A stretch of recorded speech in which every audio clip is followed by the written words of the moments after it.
In the case of Piers Morgan, I think it's important to point out something that may not be well known. So what I have here is a list that was compiled by Benjamin Netanyahu and his political office.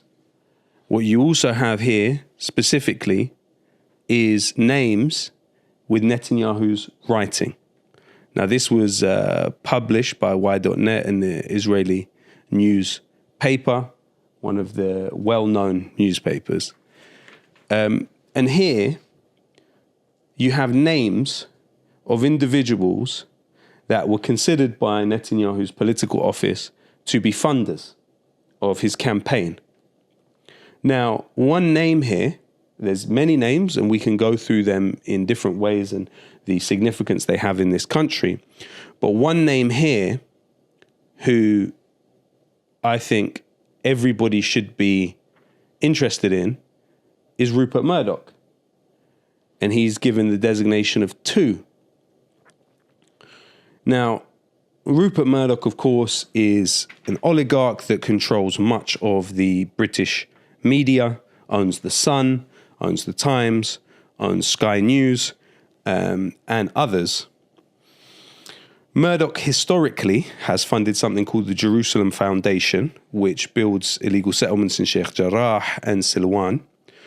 In addition to that, Rupert Murdoch also had a subsidiary called the NDS Group, which was run by former Israeli intelligence and military personnel, which was accused of hacking the communications of its opposition at the time, other media companies. Now, Rupert Murdoch is also, importantly, the owner and the founder of Talk TV, meaning that Talk TV, which has the cartoonishly evil James Whale and his sidekick, also employed Piers Morgan for a period of time. And the time when I went on the channel, the show was on Talk TV, owned by Rupert Murdoch, who is on a list here from Netanyahu's political office, considered to be a funder of Benjamin Netanyahu. In the case of Piers Morgan more widely, he has appeared at events for a charity in this country called the Norwood Charity, which is headed by Jonathan Mendelsohn, who's the former head of the Labour Friends of Israel, and also headed by Trevor Chin, who's a very key Israel lobbyist, funded Starmer. He's on the executive board of BICOM, which is Israel's largest lobby group in this country, which has a daughter organization, We Believe in Israel, that attempted to remove my music from Spotify.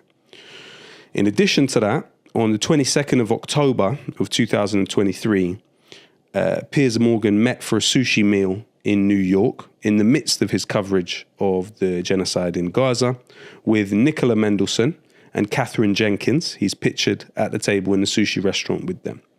Nicola Mendelsohn is the wife of Jonathan Mendelsohn. She's also lobbied for Israel at Facebook, where she's the head of global advertising. Just so we're clear, during this period of the genocide of Gaza, adverts have been allowed on Facebook calling for a Holocaust against Palestinians. Wow. Adverts have been allowed encouraging Palestinians to leave Palestine and go to Jordan.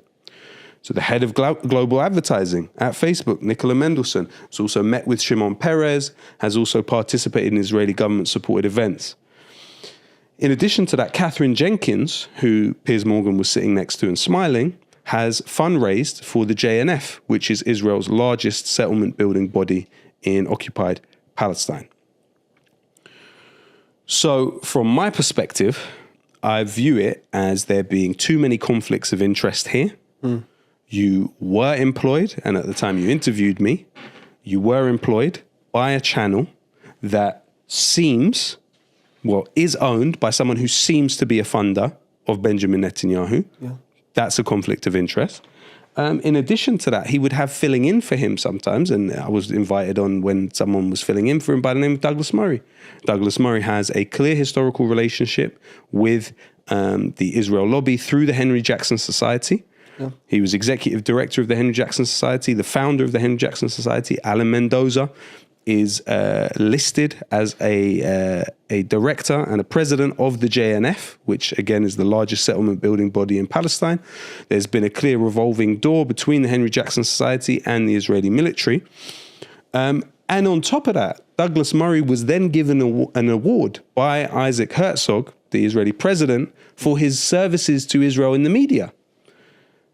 Would that include the time that he was filling in for Piers Morgan on his show? Serious questions that have to be asked about this incestuous relationship. Are you aware if, because Piers Morgan left Talk TV, are you aware if he's still connected to Rupert Murdoch? I do not know the current arrangement, and I do wonder about the reason for the exit. So perhaps that's something more to investigate. But he was employed by Rupert Murdoch for many decades, at different news outlets.